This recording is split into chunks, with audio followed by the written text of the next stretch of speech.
4 inch சதுர அளவுள்ள ஒரு பேப்பர் எடுத்துக்கோங்க. அதை முக்கோணம் வர மாதிரி இதே போல் 2ஆ மடக்கிக்கோங்க. 2ஆ மடக்கினதுக்கப்புறம் அதை ஓப்பன் பண்ணிக்கோங்க. அந்த சென்டரை நம்ம மையமாக வச்சு அந்த ஓரத்தில் முக்கோணம் வர மாதிரி இதே போல் 2 சைடும் நம்ம மடித்து விட்டுக்கலாம். இப்போ மறுபடியும் அதையும் நம்ம சென்டரை மையமாக வச்சு இதே போல் மடித்து விட்டுக்கலாம். 2 சைடும் நம்ம மடித்து விட்டுக்கலாம். ஒவ்வொரு டைம் மடிக்கும் போது நல்லா ஃப்ளாட்டன் பண்ணிக்கோங்க.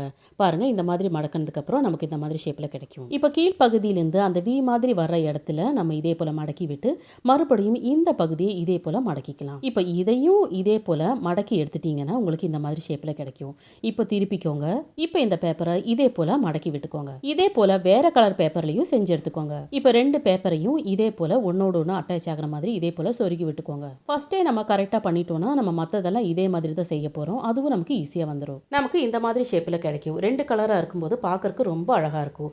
இப்போ நம்ம கம் எடுத்து லைட்டாக அப்ளை பண்ணிக்கோங்க. அந்த ட்ரையாங்கிள் மாதிரி இருக்கிற பகுதியில் லைட்டாக அப்ளை பண்ணி ஒட்டிக்கோங்க. இதே போல் மறுபடியும் பேக் சைடும் இதே போல் லைட்டாக நீங்கள் கம் அப்ளை பண்ணி ஒட்ட வச்சுக்கோங்க. இந்த ஸ்கொயர் மாதிரியே மறுபடியும் நீங்கள் 5 செஞ்சு எடுத்துக்கோங்க.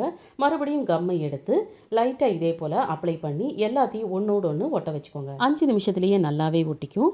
இப்போ நம்ம இதை ஓப்பன் பண்ணி பார்க்கலாமா?